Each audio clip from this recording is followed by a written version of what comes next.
Send everybody this one. Share. Okay, I'm going to send this to you and everybody else. Okay,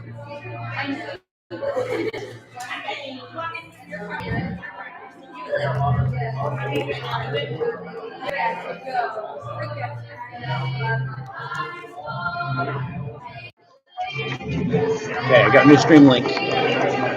New stream link? Yeah, it's working. The new one's working. I'll send it to everybody. And then I think if you put the link on the original. Original what? I don't know how she sent it out. The original YouTube link so that it's not. Oh, I don't think I can do that. You can just embed it. I can embed a new link off of an old link? Yeah. Really? Yes. Okay. So I just sent you that link. See if you make sure you can see it. Because she sent it, or I'll just need to steal her phone and send it to everybody. Yeah,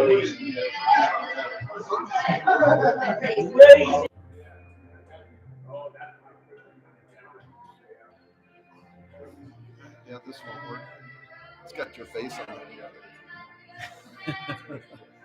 Yeah, I'll fix that.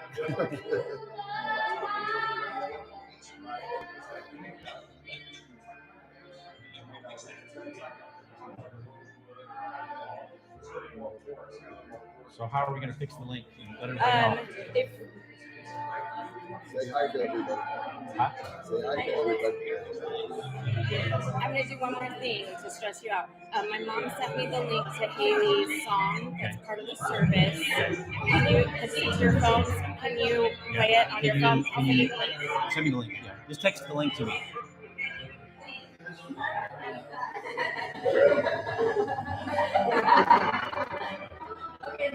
But I guess it's recorded. I don't know. Is it going to record it too at the same time? I think it does. Stores it up there. Hopefully you got a big enough hard drive. Huh? Hopefully you got a big enough hard drive, or is it going to be put up? I think it might put it up on the cloud as I'm going, but we've got a good internet, so.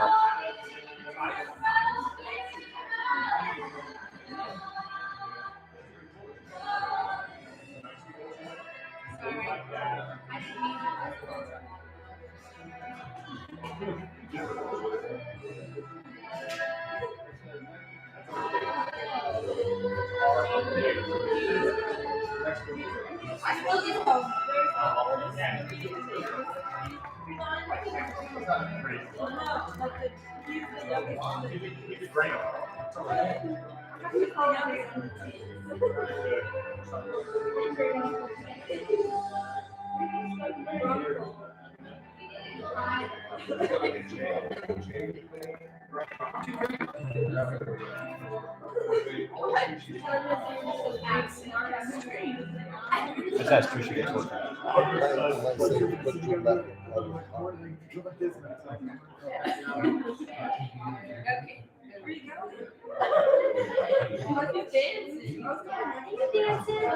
I didn't bring any shoes. We're going to dress. So I have to my mom. Right on. It's actually on.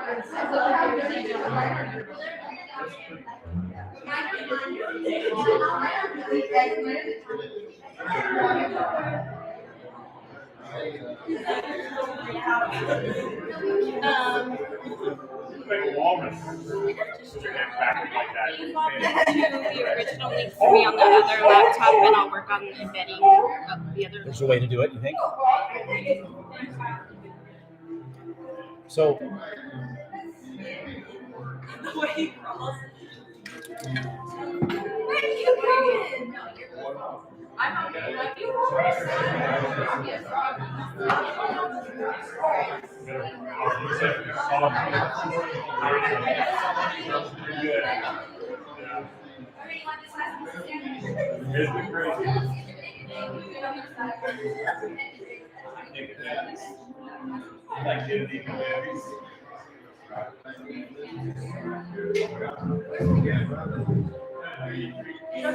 No one else is.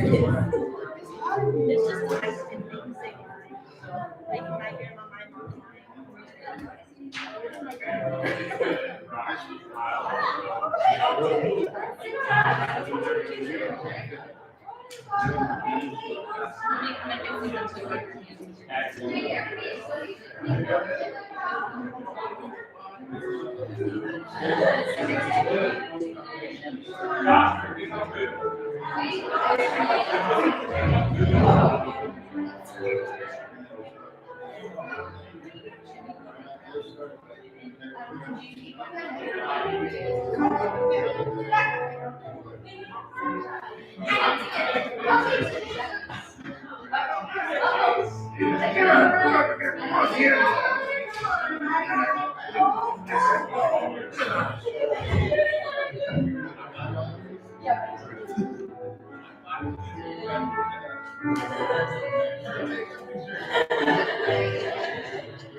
My instructions work.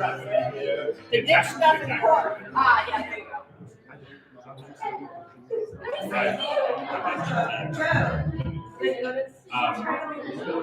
He came earlier, and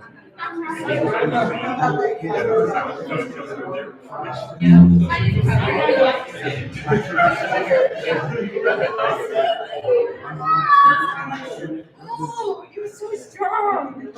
There goes that. Yeah, the store.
You found it? I told you one.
All right, knock knock.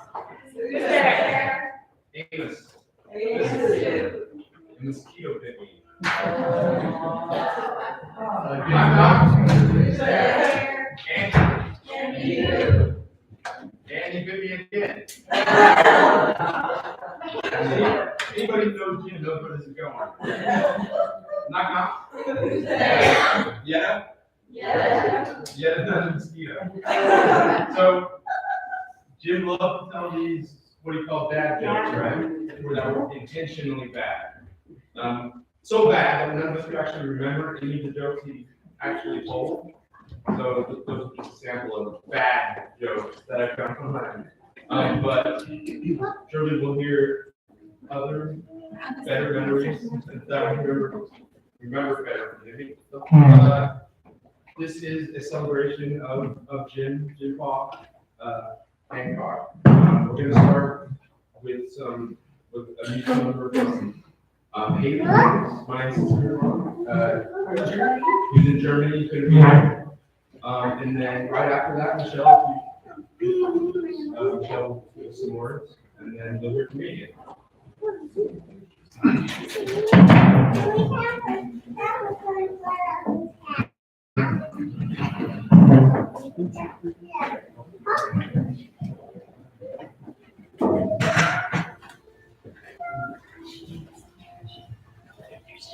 That's one song.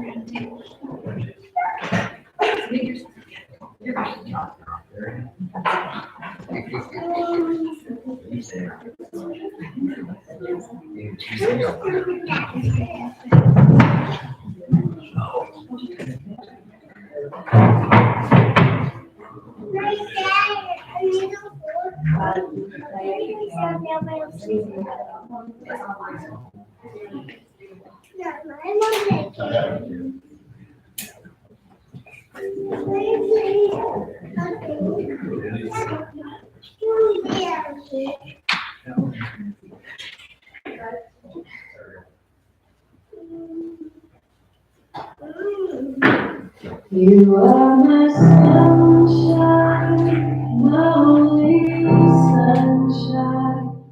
You make me happy when skies are gray. You never know with me how much we love you. Please don't take my sunshine away. Through the night, as I lay sleeping, I dreamt of you. When I smoked it, I was asleep. So I hung my head on my sunshine, only sunshine. You make me happy when skies are gray. You never know if you how much I love you. Please don't take my sunshine away. Keep on the sunny side, always on the sunny side. Keep on the sunny side of life. You will help us every day, right away. If we keep on the sunny side of life.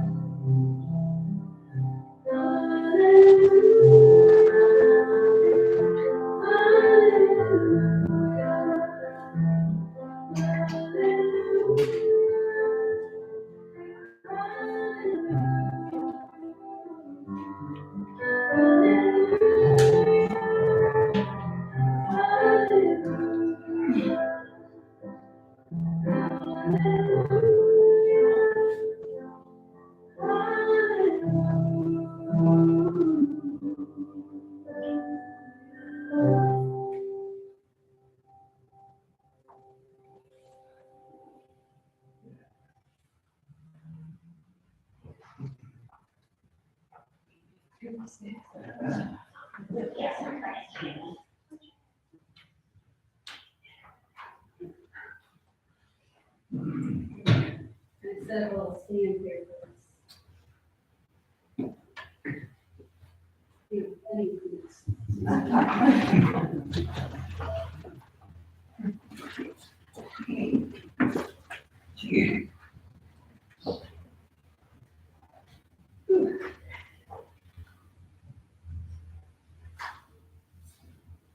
for us.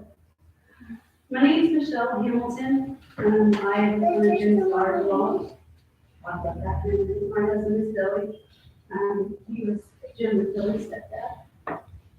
So thank you all for being here today. Trying to get through this. I met Jim about 30 years ago, and he really was one of my dads. I feel privileged and honored to be standing before you today to share some of the Jim I have the honor of knowing. I met him when I was almost 16 years old, and he was unlike any adult I had ever met at that point in my life. He listened to rock music, he had a ponytail. I come my family's from the country, so this is really different for me. I guess, some of you guys don't know, Jim was musically inclined, and maybe it started at the beginning because he was born in the same hospital where Michael Jackson was born in Gary, Indiana, on January 22nd, 1958. He was born to James Earl and Shirley Hancock, and shortly thereafter, he went to live with his grandparents in Gulfport, Mississippi, who raised him alongside Jim Earl's brothers, Jim's uncles, and Jim really came to know them more as brothers rather than people.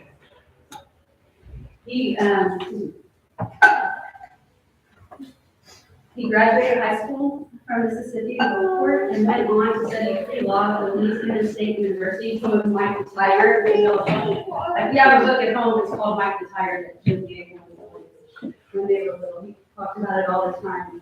He joined the police force in New Orleans for even a short time. He returned to Mississippi to be with his family and began working in the locksmithing business that his family did. And while there, he continued to grow his love for music and lived in his family. So that's kind of interesting. In the early 80s, I guess Jim was at a show with his band, and a woman, Patricia or Patty Hancock was there. And she saw him, and I don't know all the story, I wish I knew more about it.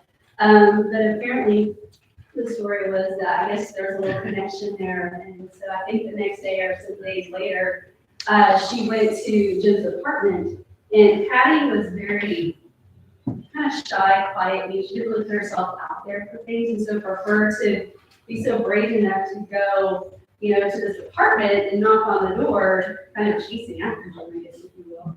It was pretty out of character for her. But she went and knocked on the door, and he opened the door, and he thought she was there for somebody else. No, I'm here for you. And so I always love that story, and I remember talking to Patty with his mom later on. I go, what made you fall in love with Jim? She goes, it was his brown puppy dog eyes. And I always remember that story from her. But after Patty and Jim met, basically the rest of the history, they got married around 1981, and he instantly became a father to Patty's two kids. Billy at the time was about 5 or 6 years old, and his sister's name was about 11 years old. So at 23, he became an instant father to his kids. He took them in as his own and raised and mentored them. And a couple years later, his brother Gerald, I guess, was living in Austin, Texas at the time, and Watson did work, convinced them to move to Austin, Texas, and start working for Cochran's in Austin, so a small local locksmithing shop out there. From the time Billy was 5, Jim coached him in baseball, and actually coached him all the way up until Billy went off to college. I actually recently heard, and I was talking to Billy on the way up here, who was in the Austin area, and he's apparently Jim even coached him in football a couple of times, and even basketball. And Billy said we shouldn't talk about basketball. So, I had never played basketball, but here they did. He's very good. When I asked Billy about Jim's coaching style, I said, well, what was he like as a coach? I knew Jim a little bit when he was coaching Billy in high school. He said, he's like, I don't know. Like, he always just taught me to do my best, and always gave words of encouragement, especially when I was younger. And so I thought that was kind of, against Jim in his quiet ways. But, I don't know about you guys, but one thing Jim and I bantered about was I could never understand Jim because he talked so softly and he mumbled. And it drove me crazy, especially when I met him early on. And so I always give him grief. I'm like, I can't understand you. He'd always say it was me, it wasn't him. Right? And so I was like, no, it's really you. Ask anybody else. But, and even I said one of my last conversations with him, he said something like, I can't understand you because you're mumbling at me. He's like, I don't understand. But I remember asking Billy, I was like, okay, let me get this straight. He was a coach, like I've never coached softball, but the coaches are off on the side, there's a big, huge field, we got kids, kids in the outfield. And Jim mumbled. I'm like, how can you coach? Like, seriously, how can you coach on the sidelines and talk to you guys and give you all instructions on what to do? He was so soft-spoken. Or even yell, it's like, I know the umpire probably made bad calls. I'm sure Jim would probably be mad, right? Like, did he yell at anybody? And Billy's like, I don't know. So I guess he's like, Billy just mentioned that Jim rarely raised his voice. In fact, even the few times my husband ever got in trouble growing up, he said Jim would never raise his voice. He always pulled him aside and just had a conversation. So I don't know how Jim did it. Maybe when y'all will talk about here in a minute. I'm curious how he was able to coach, and yell at the kids in the left field and give those instructions and be very humble. I love it. But so some of the fun stuff in Jim's coaching that Billy was sharing with me, and some of the traditions they used to have after the games. So apparently after every baseball game, the coaches, the parents, and kids would go to like a pizza joint, like Godfather's Pizza or Pizza Hut, and hang out. And apparently the kids would run around, they play video games and do their thing. And sounds like what I heard is the dads decided that they would have their own competition with each other. So they would each order pitchers of beer and then see who could drink the beer fastest with straw. So I was like, I bet Jim won that just a few times. Jim was a mentor to many kids. He was well liked, respected. In fact, one of them is even here today, outside my husband, Sean Smith is here. He came from Austin. We all went to school together with Sean, my husband and I both did. And it's funny, like over the years, we didn't keep in touch much, but you know, for times Sean and I would interact with his Facebook or something like that, he would always say something really positive about Jim. You know, Jim did so much for me, or Jim this, or Jim that. And just whenever their conversation we had, or just, you know, Facebook typing or messages, I got the impression that Sean really looked up to Jim, and Jim probably a lot for Sean. And I love that. Just kind of goes to show you for all these years, you know, he really touched a lot of people's lives. Sean's parents, Bert and Elaine, were very good friends with him and Patty. We took trips together, they go to the beach together, just actually spent a lot of time together. So like I met Jim right before I turned 16. Billy and I started dating in 1992. And I said the heavy rock music, the ponytail, very questionable. I honestly really I didn't know what to think about him at the time. But a couple of stories I remember from him. And so we started dating in September. And so Valentine's Day was February-ish, right? And I went to their house, and I think we were going to go out on a date or something, whatever it was. And there's Jim sitting on the couch watching TV or a movie or had some weird thing on. And I was just waiting for just him and I in that living room. He goes, hey, you know, those chocolate covered strawberries in the fridge and the flowers, and that was really sweet. And I go, what strawberries and flowers in the fridge? He goes, oh, that's a lot of lazy movie. And he's like, oh, well, just act surprised. Okay. Like, I didn't even know. I love a little bit, just like caught, like his eye, like, oh, okay, all right, that's a surprise. No. Like I said, I grew to know and love Jim as one of my dads. You know, Billy and I started off, I said, very young. And it was pretty crazy those first 8 years that we were together, on and off, and just lots of drama, including and Jim and Patty had a front row seat to that all those years. It's pretty crazy. But Billy told them we were getting married, they supported us, and they supported him. They asked him, like, did they say anything to you? Like, with them, they were married? He goes, no, not a word. I'm sure they talked to us about it or talked to me about it, but they were in full support of us. Kind of cool. Jim was always there for us, and he always made me feel like I was one of his kids. Back in the day, he would say, after we got married, he was like, I was like, hey, you know, you're my favorite daughter-in-law. And he's like, but wait a minute, you're my only daughter-in-law. And I love it. That was always his little joke. Of course, that was definitely before he met me and her kids and all. The new wonderful daughters-in-law that he has. And he made it a point to make the people in his life feel loved and special. One year, I remember he bought myself, Patty, and Billy's sister Renee, went out on his own. And Patty made a point to this. He went to the jewelry store and he bought the three of us this really cute little Valentine's jewelry gift kit. There was earrings, rings, and a necklace. And he delivered each one. It actually came to my work at that point and hand delivered it to me while I was at my job. Very thoughtful man. We all felt loved. Whether it's buying flowers for Mother's Days or birthdays or anniversaries, he's always going to make sure that we knew we were loved. As most of y'all know, there's other sides to him as well. I remember getting 16, he walked up to me, and I think I'm dropping the house, being outside, and he's like, this is random. He walked up, he's like, does your face hurt? No, because, well, it's killing me. And I was like, right at 16, you're like, just like, I didn't know how to take that. I was like, okay. But that was the sense of humor. And I think I drove him nuts a little bit, because I didn't always get it. You know, and again, because I really understand half the time I was talking, I'm trying to get a joke, and I was like, I didn't hear what he was saying, didn't know what he was asking. So he'd tell me a joke, and I kind of looked at him, and like, I didn't get it, and he'd be so annoyed to explain the joke to me, and I would say all the time, not the joke. I drove him a little nuts, it just shook his head, and he was just fine. But then if I went to him, I was like, hey, do you remember whatever one-liner joke it was? And I thought, he's like, ha! And I just laughed. He would never give me that. And you all know he loves music. As they kind of get to know me this family more and more, I am not musically inclined whatsoever. I think that's one of our biggest answers. And so Jim loved to quiz me on music trivia, and I suck at it. I was like, unless it was like the 80s, like Madonna, Prince, or Wham, like, I don't know it. And every time I said that to him, he would just shake his head. It was disappointment. And so he always asked me, I usually get the answer wrong whenever I did the trivia. So my score was always really low with him. Finally, I started figuring out my husband was helping me understand this. Every time he'd ask me something, I would say journey. The journey. And my score started going up a little bit. And so finally I got a little bit better, but I still missed half the time, and he would just shake. So I was like, I'm just going to go on a journey from here on out. But now I can't pass by the chance to hear he'll start believing from Journey because that was kind of what our there's so many memories, like just to go through some of these, his job that he had was to travel all over the country.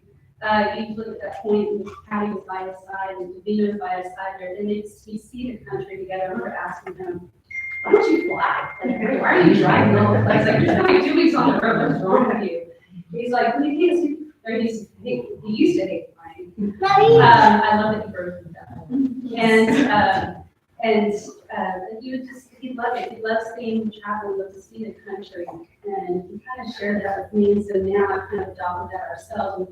And I think I would go driving across the country, my son's shaking his head. We drove to Wyoming, or we drove to Tennessee. And that's kind of, I was behind the wheel just into the gym. Like that was kind of something he, shared with me. Back in the day, Billy and I used to host Thanksgiving. And we'd have my parents and his parents would all come to the house. It was a little bit crazy. And y'all knew that, I'm assuming y'all know how stubborn Jim was. Anybody not know how stubborn Jim was? He could match anybody with stubbornness, but especially my mother. My mother was extremely stubborn. And one year, Jim got to the house, I think, before my mom, and so he starts working on the turkey gravy. And so he's at the stove working on the gravy. And he's doing it his way, and my mom comes up behind him and starts questioning about how he's making the gravy. Because her way was a different way, and it should be done with cornstarch and not flour or whatever. And so those two kind of started being trained, and he's like, this is the way it's done. This is the way it's going to be done. Anyway, actually makes it just fine. It's like all the other gravies you've had in years before. Christmas time at their house, I'd go every morning, on Christmas morning. And I remember I'd walk in, and there'd be the tree and all the presents. And he'd all sit on the couch, and he had VH1 Countdown was on that morning. Again, it's so different for me, growing up with all the music stuff. And he would just sit there, and he'd just sit on the couch and just, jamming out. He's like singing some song under his breath, whatever song was on the TV. He'd play Santa and pass out all the gifts. And their tradition was a little different than mine. They'd pass out all the gifts to everybody first, and then the kids would just start opening the gifts.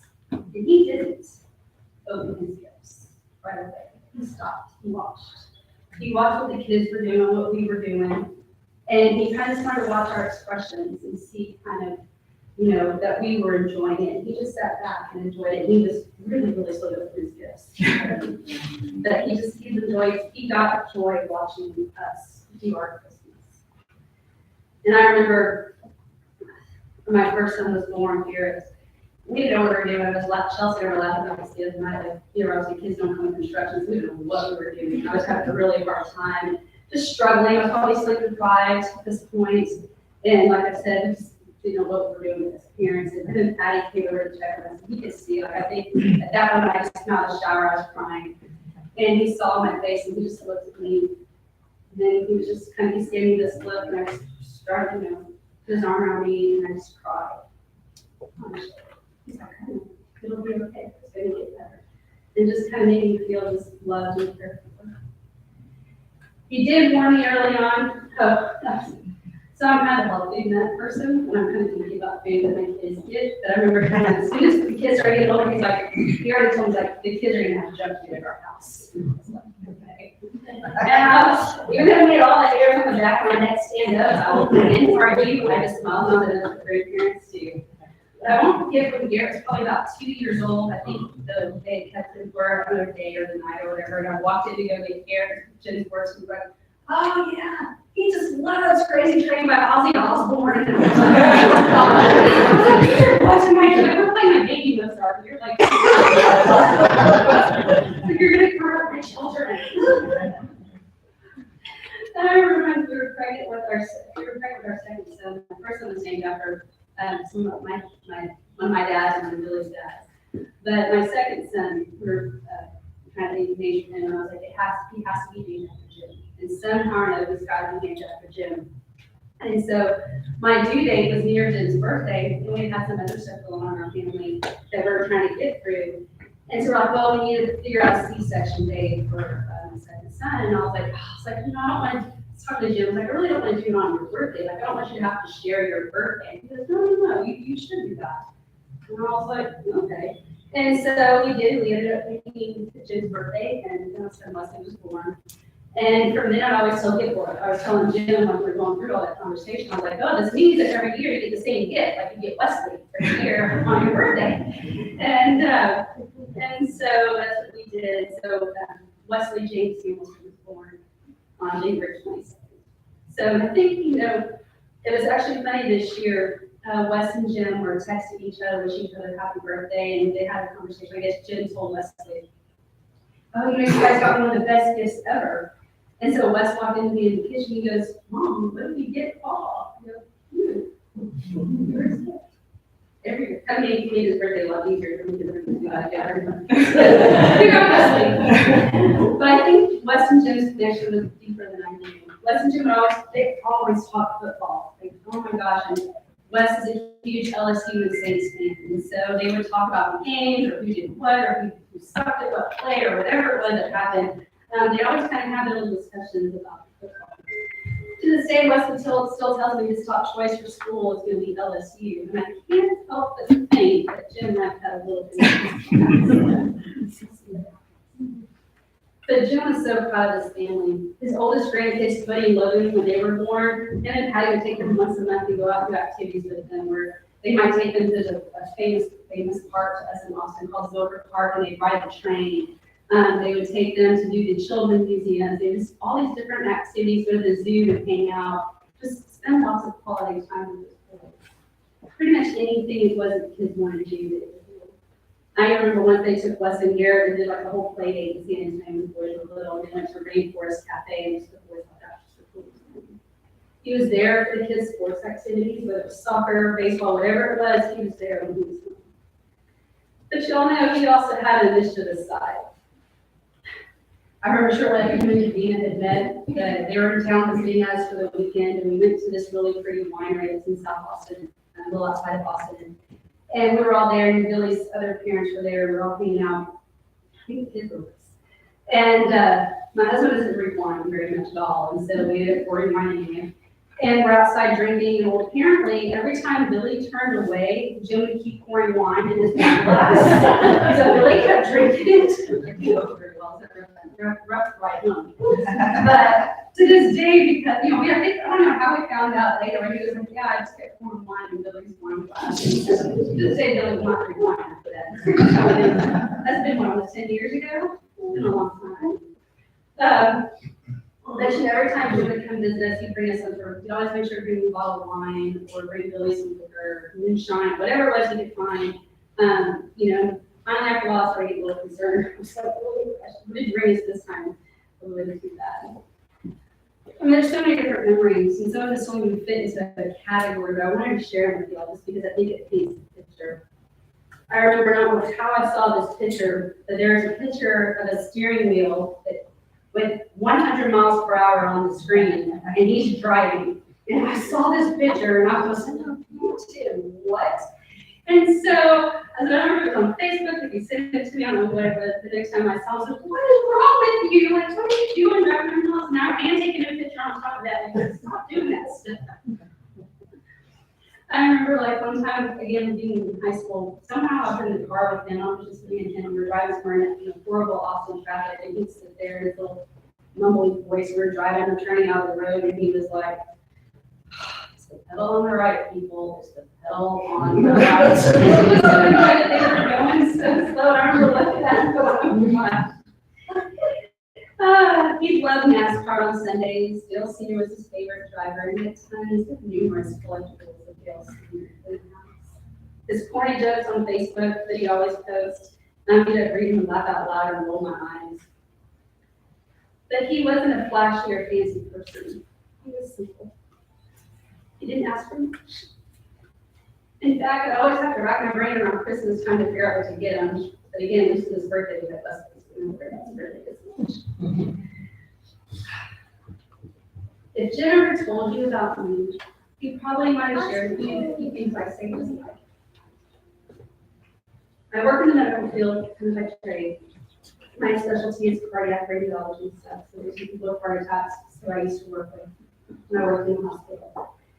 In 2012, I remember we were sitting around, myself, Billy, Patty, and Jim were sitting around talking, and Jim was like, yeah, start mowing the yard, I get chest pain, and I feel like I need to call you. And I'm like, I'm 20 minutes later, don't call me, call the ambulance. He was talking about this. So I can't give you 20 minutes, but he's like, I don't like doctors. I'm like, you need to go to a doctor. You have to go to a doctor. And, you know, my stepdad had passed a few years before that from a heart attack. And so I kind of pulled that card on, like, hey, you just want to be here, like, what we through with the stepdad, you know, and that kind of convinced him to go. And I was hooked up with a cardiologist. And Jim came in and we took pictures of his heart, and it was bad. It was really bad. And I was like, he really wasn't taking time on at the time, but you know what, it was my team, I didn't get to work on him that day, because the doctor was not going to go in there, but we saved his life. We put some stents in his heart and we saved his life. And so, you know, if y'all know, we may share that story with you guys, that they took care of him. But you know what, I really also can't say he was there for 2 more years. I feel like we went through a lot together for just 30 years. He was a dad to me. He loved me through it all. Stuff that Billy and I went through. He was there for my 5 points and my low points in my life. I could talk to him about anything that I did. We'd banter on the phone with one another. I'd cry. I would tell him, you know, the struggles I'm having, whether it was personal struggles, work struggles, whatever it was, and he'd listen, and he'd joke, or he'd be there for me. I remember one point when Billy and I moved into our last house, Jim was over there helping us move. You know, he's out there moving heavy pieces of furniture. I dropped the ball and didn't get movers. And Jim was there trying to help us out. And I remember him struggling, trying to get this piece of furniture in our house. Or him and Billy were hanging putting fence posts in the ground and hanging fences at our house. Probably not the smartest idea. This is for the heart thing that we did. So I was like, kind of looking back on, I used that time. He really was there for me through it all. The boys being born, my stepdad passing, my college graduations. He was always there. I remember one of the most significant things I can think of when he was there was the same day we did the wine tasting, the wine thing. Billy was Kelsey for that day. And Jim and I were out back talking. This is probably about a year after Billy's mom had passed away. And I remember I had a few wines at that point. But I remember walking outside the gym, and that's when I first met Dina, and I lost it. I bawled on my back porch in Jim's arms because I finally let myself cry for him. And he just sat there and he looked at me and hugged me. You know, just appreciated him, appreciated him. Just let me finally have my grief, because when she passed, I was trying to be there for him. And I was. And I don't know who took care of him more. He was wonderful, loving, caring, and of course, stubborn as all get out. Even one of my last conversations, I was there at the house talking to them. I kind of started talking to Davina and him about my concerns about his health. And so Davina and I started having a conversation about him. I think he listened to only when he wanted to listen to. But in one of our conversations, he kind of perks up and he looks at me and he goes, no, we're not doing that. He didn't like that. And I looked at him and I said, you know what? You don't have to be that stubborn. And he said, and he I didn't argue with that. The last time I was with him, I realized something. After kind of watching being in the family kind of sit around hearing stories. Jim had an endless supply of love, and he gave it unselfishly to so many people. Listening to how the James family loved and cared for him, saw these girls talk about it, watched him cry. We were all sitting there on the couches. I just kind of watched him heard the stories. And I was so overwhelmed with how this family can love him so much, so deeply in such a short time. It was really beautiful to watch and hear it all. It's not often that a man can find 2 great loves in one lifetime, but he did. And I remember been asking Billy, like, I don't understand, was it his personality that drew him to him? Or was he just really that lucky in the moment? I really try to make sense of all this and find the positives for this loss. All I've come up with so far is now we have a new family. I think we're all going to grow from this. We'll keep him alive with our stories and making new memories together. When I look around and see all the lives that he's touched in this room, and if you're watching somehow alone, I'm really humbled. He meant so much to so many people. There's a lot I didn't know about him. There's a lot I can remember for these last 30 years. But the love and the dedication that man had to his family is what I'm always going to remember. That just says that.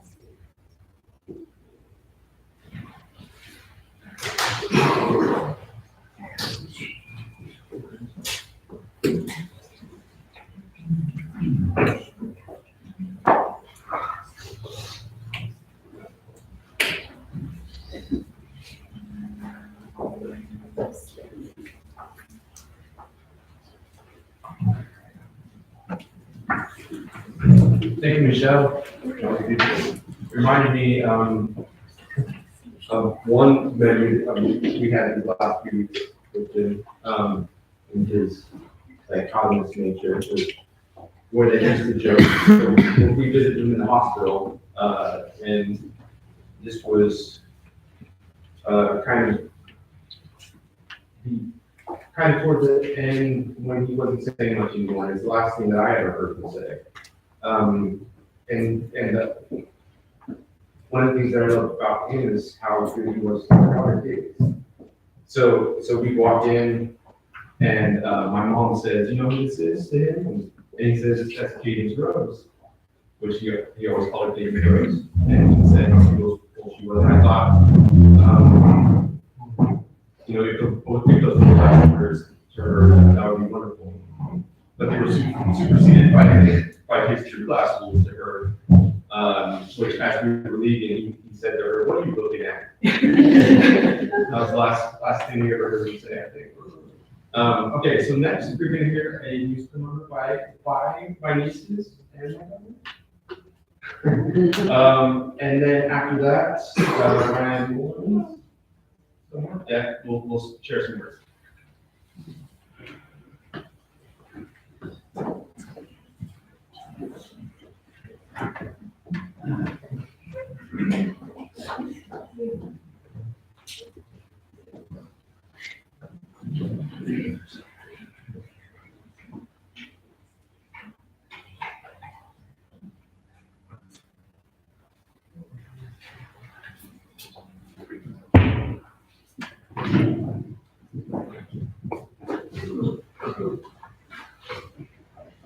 Okay, so I'm just trying this new singing app called Simply Sing.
I don't have any sponsors, so sorry.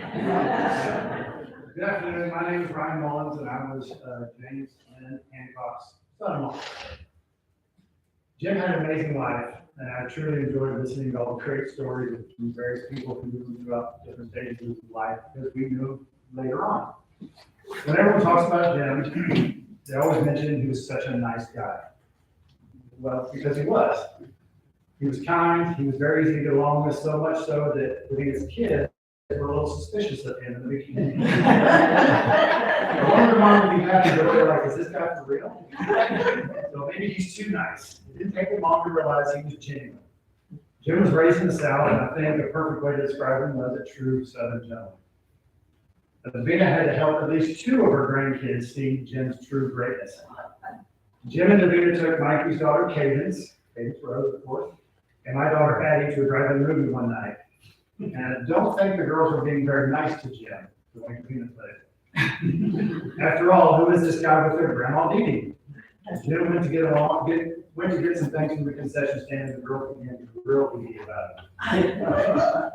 So, why is he here? Why are you with him? And so on. Dee Dee did her best to explain to the girls how nice he was. She talked about how well he treated her, that he helps her do the things around the house, he helps her cook, he helps her clean. And then Katie says, oh, so he's like a butler. And then Katie agreed, yeah, he's a butler. Dee Dee gave in and agreed because this explanation appeared to be working for them. But then I think 8 and 7-year-olds.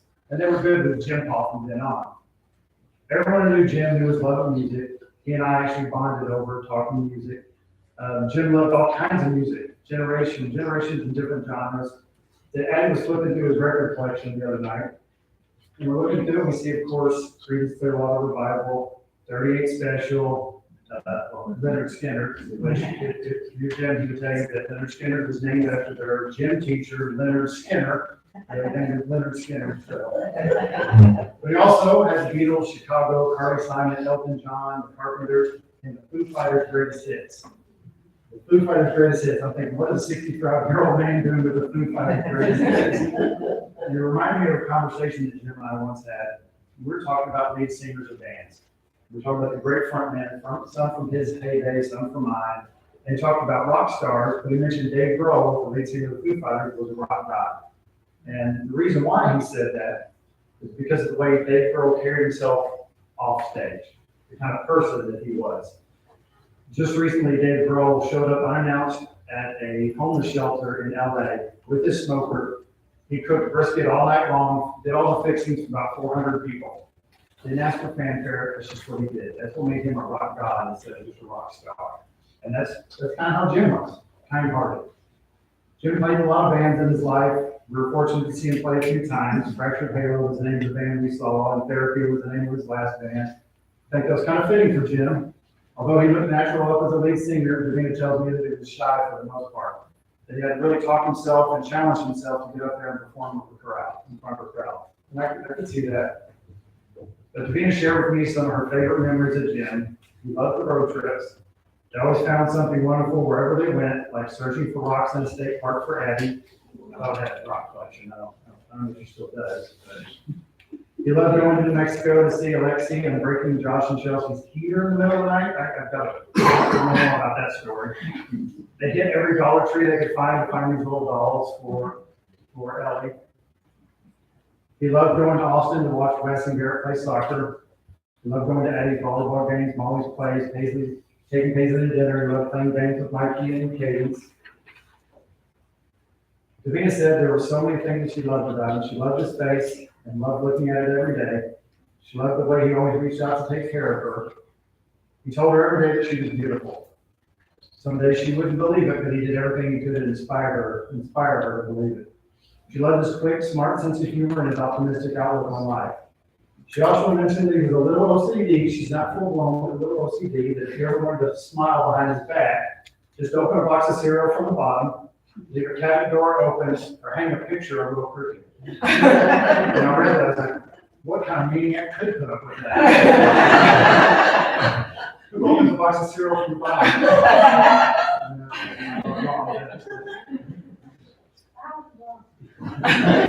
He would give it everything he had for our kids and grandkids. He truly loved them all. He wasn't an actor, it's who he was. I'll end this with some words from Jim himself. It was the last text that I ever got from Jim. It was the day of my father's funeral. He sent me some words of wisdom that I think fit this occasion now. When I read them, I think these are some of the same sentiments that he gives you today. He said, take care, let go when you need to, and as often as you need to. Apologize to no one. This is a really strange ride you will be taking with lots of travelers with you. Tell Miss Bobby, these are my thoughts, and I wish her some degree of peace and calm. I know Jim loved you so much. This is not easy, and it won't be, but I know that Jim wants you to find some peace and calm.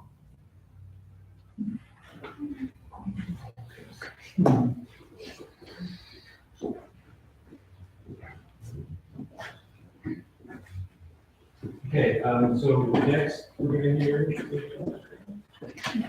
hear from my brother, Dr. Dennis. And then followed by that, we're all going to go outside. And Justin, students. Yeah, right, that's next. Okay. So after that is what's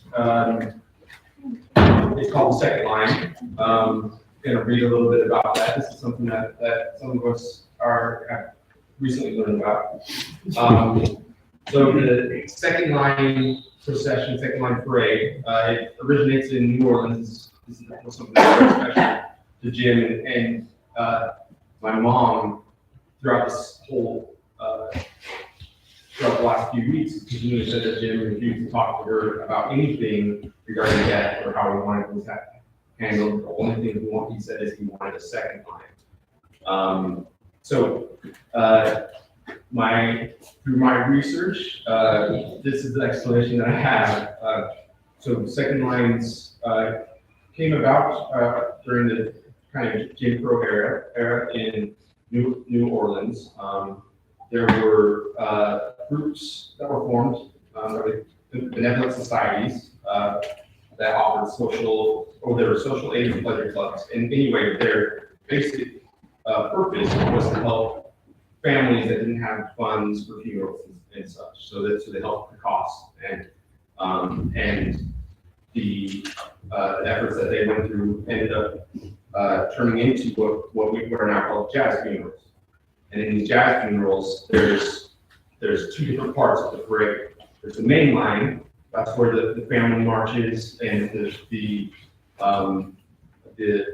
main part of the brass band plays as they march through the streets celebrating the life of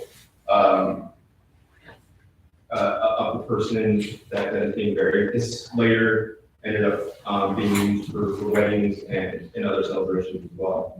But then behind the main line is the second line with more brass instruments as well, but and that's where just everybody else joined in and danced behind the main line. And it ended up becoming, that's how it started. It ended up becoming a much bigger thing. And apparently New Orleans, hardly a day goes by without being able to see a second line happening somewhere. In fact, I just recently saw that last year there was a big second line done for Betty White.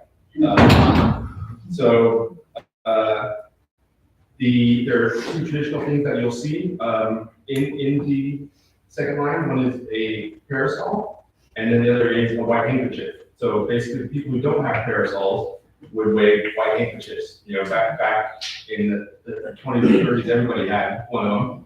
So anybody, do we have it? I think we have tissue papers. so everybody make sure you grab a tissue paper, parasol, or a handkerchief, and then follow us outside after Josh finishes the singing. Is that it, Mom? Yes. They're not, Mom, they're not here quite yet. So they want to mingle for a second. Where do you go, So my own insecurity is making me want to say something. I'm a professional opera singer, which is why I get asked to sing, and not maybe some of my other brothers. I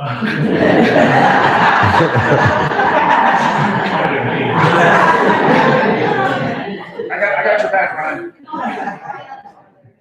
The problem is, I don't think Jim liked opera very much. So we're doing a disservice by singing aria. Who does? So I'm going to sing "Let It Be" from by the Beatles, and to your ear, a professional opera singer singing pop music is going to sound really weird. So I invite you to sing along. I think it's one of those songs that everybody loves. It's another YouTube clip. Sorry about that. But there is a little interlude in the middle.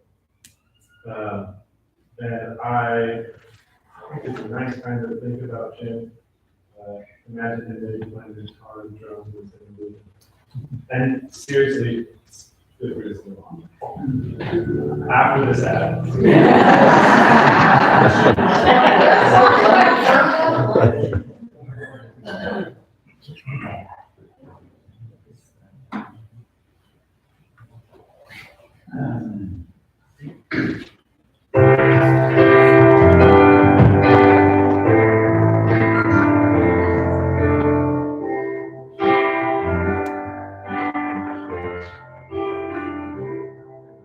I find myself in times of trouble, Mother Mary comes to me, speaking words of wisdom.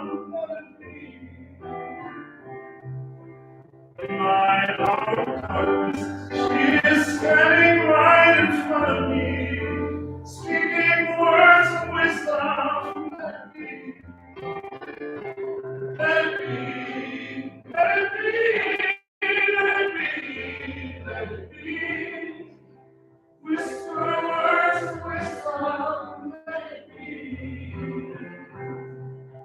When the broken-hearted people living in the world agree, there will be an answer, let it be. While they may be parted, there is still a chance that they will see.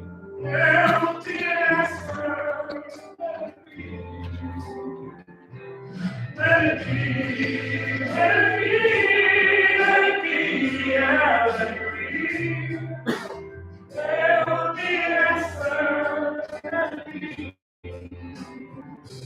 Let it be, let it be, let it be, yeah, let it be. let it be.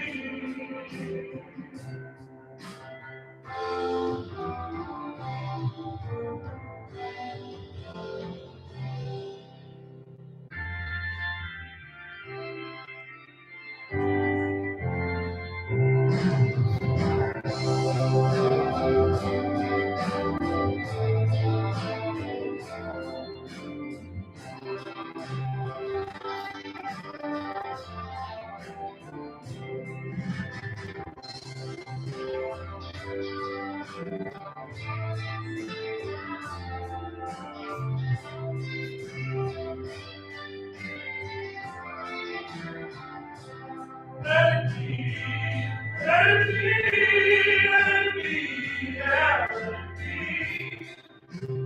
Whisper words of wisdom, let it be. When the night is cloudy, there is still a light that shines on me. Shine until tomorrow, let it be. Wake up to the sound of music. Mother Mary comes to me, speaking words of wisdom. Let it be. Let it be. Let it be. Let it be. Let it be. Where will be a listen? Let it be. Let it be. Let it be. Let it be. Yeah, let it be. Whisper words of wisdom, let it be.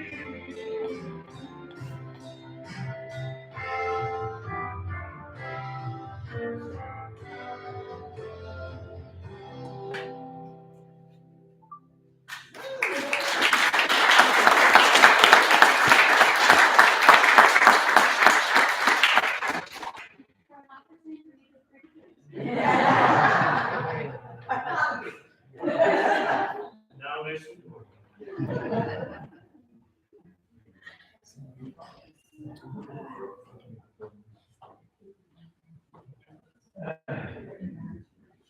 Okay, all right. Well, while we're waiting on the band, if there's anybody who wants to come up and give a few words, take 1 or 2 minutes each. The one thing I did want to add that I should have added to what I said earlier was that I don't know who all has heard this, but so the one thing that we all know is the happiness that brings you from our home. How much he loved her, how much she loved him. And for anybody who hasn't heard what his last words were to her, I think they're worth sharing. What were they exactly? So he's in his hospital bed, suffering quite a bit, and everybody's very worried for him. But his last words that he spoke to her were just get some sleep, sweetheart, which is quintessential Jim. Only thinking about it. So, open the floor to the minutes. Who'd like to come up?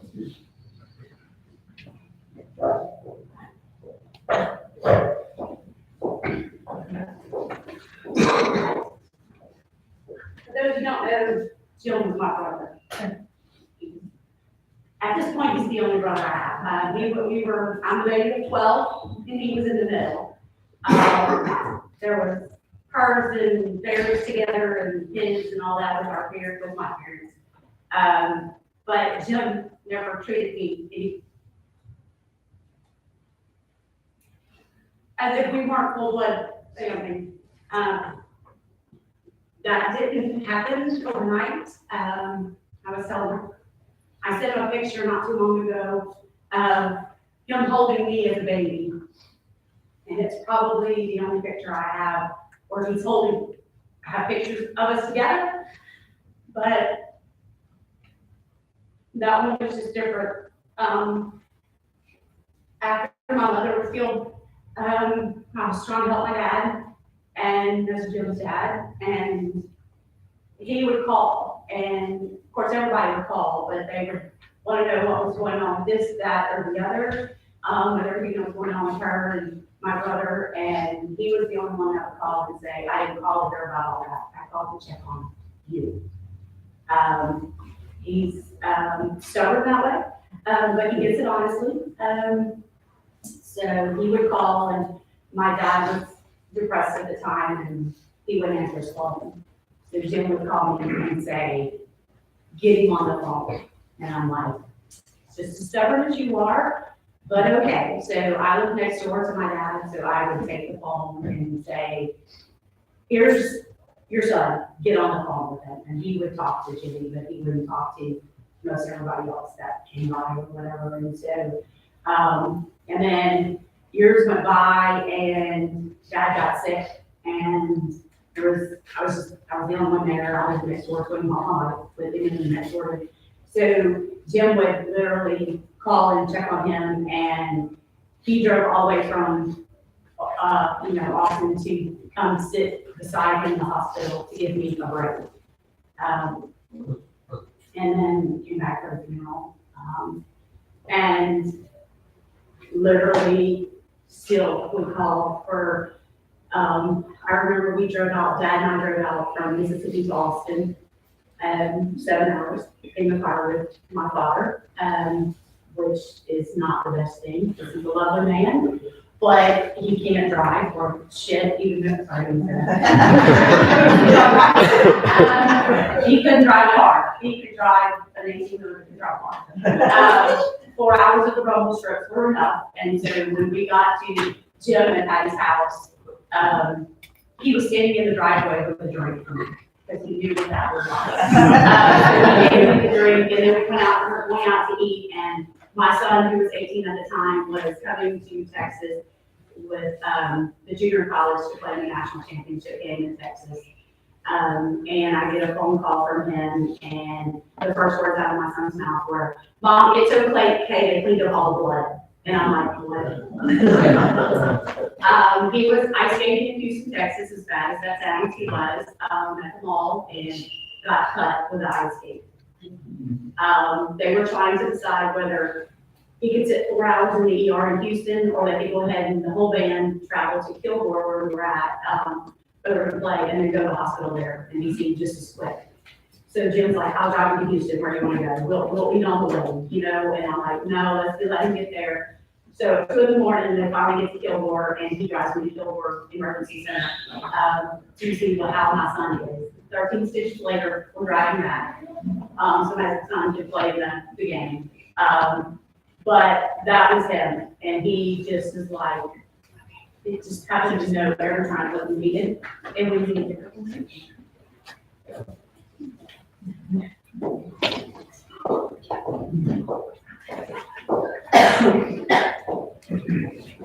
Yeah, they're here, they're just setting up, and so you can give them just a few minutes.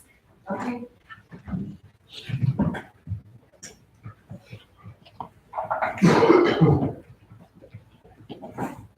Hi, I'm on North. I'm his step-grandmother, and something about Hancock, it was December 23rd, 2022.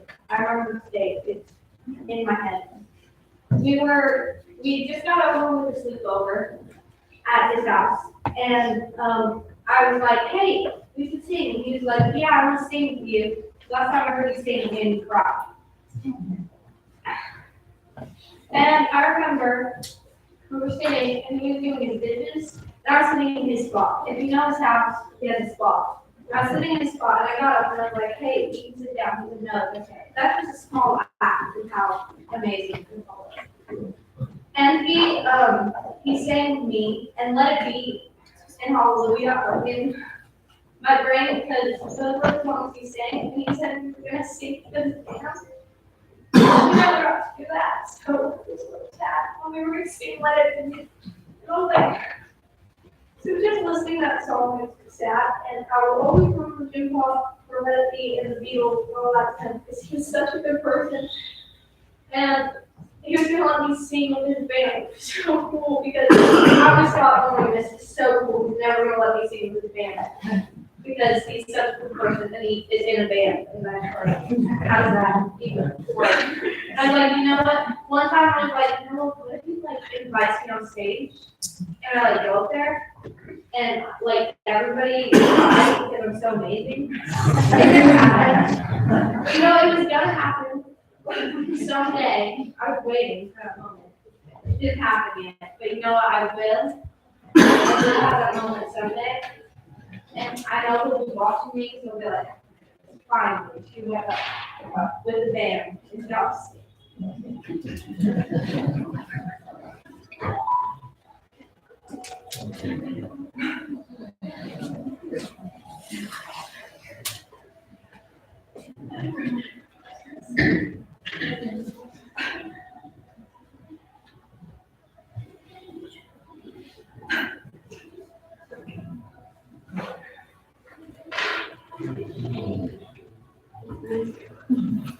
All right, let's mingle. Outside for just a few minutes.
Sneak around and get the camera.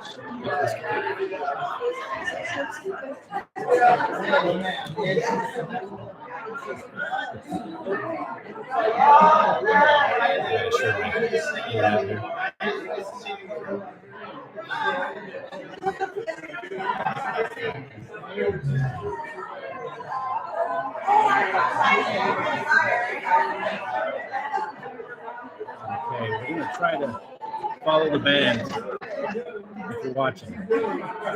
Wish us luck.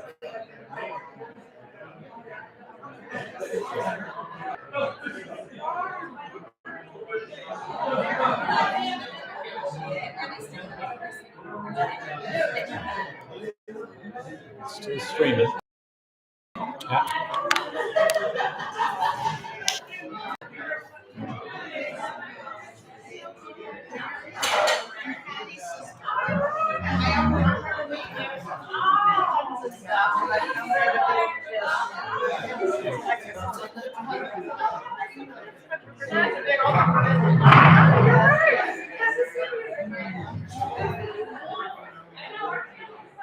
Can't see what I'm aiming at.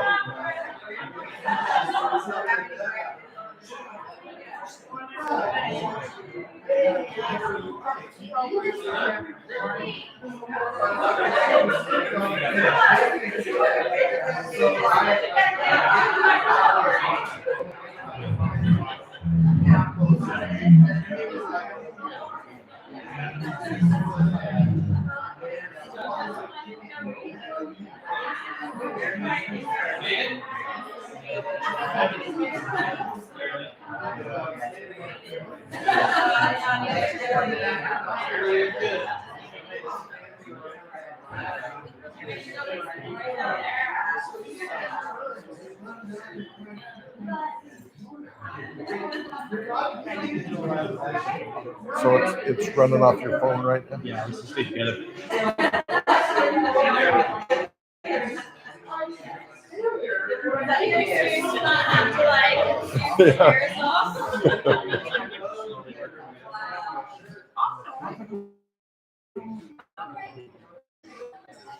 I hope it's going to stay connected. We'll see.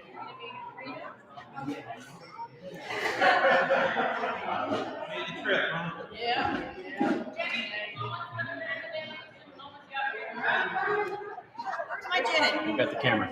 That is awesome! We're still streaming.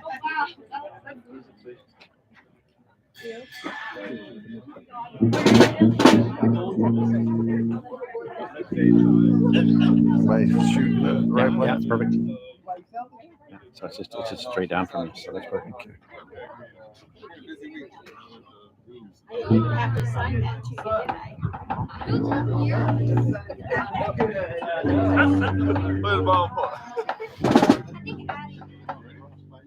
We're ready.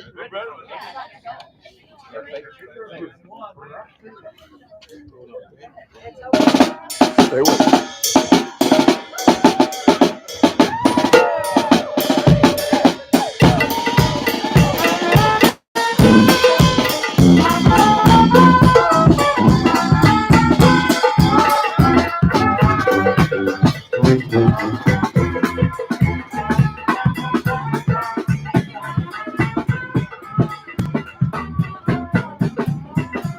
You got everybody liquored up.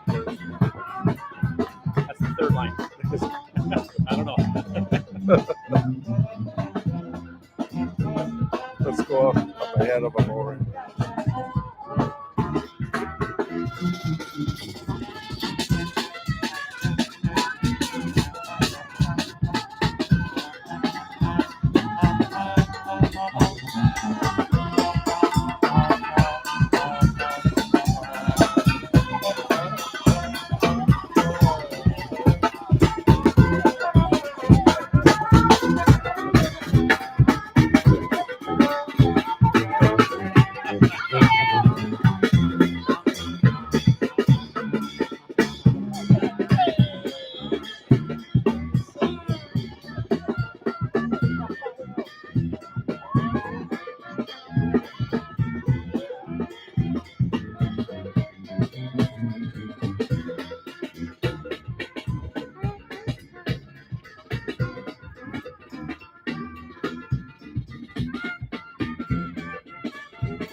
Look who's bringing up the bottom. Where's afternoon?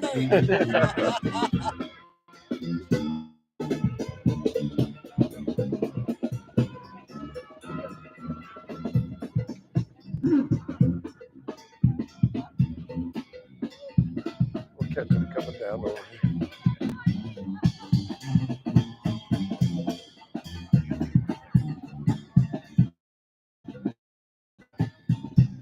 Get better.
You gotta find them pretty quick though. I know. I'll probably do another shot of Crown too. I bring some Patron. He got me started on that crap.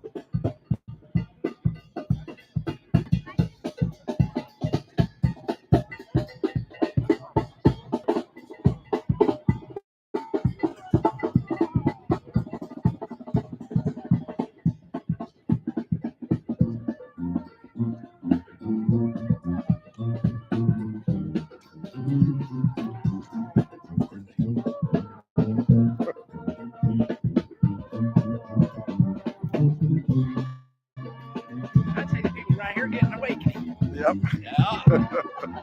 Not like Louisiana.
I used to play the trumpet, so I'm just like, my lips are hurting just watching it. They're really good, right? So we're done singing?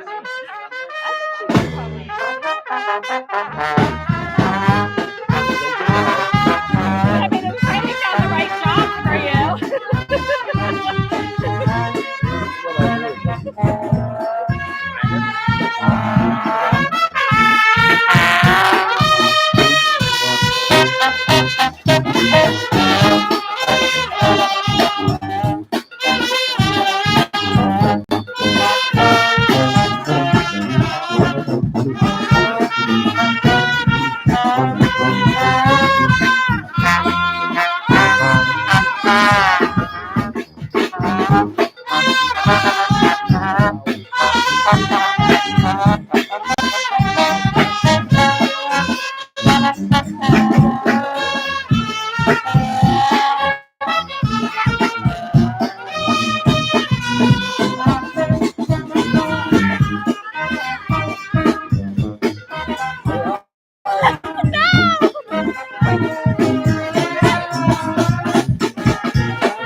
It's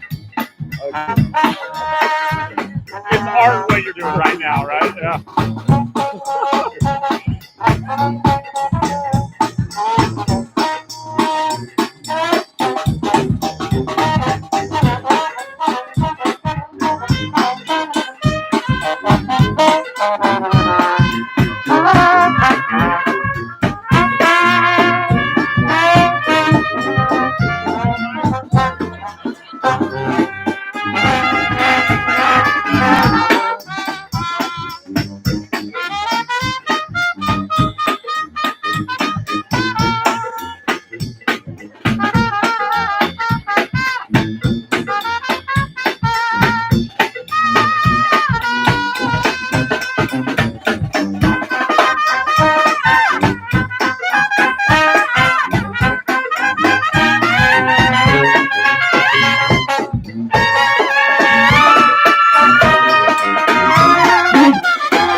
Tell them goodbye. See everybody. Love you, Jim.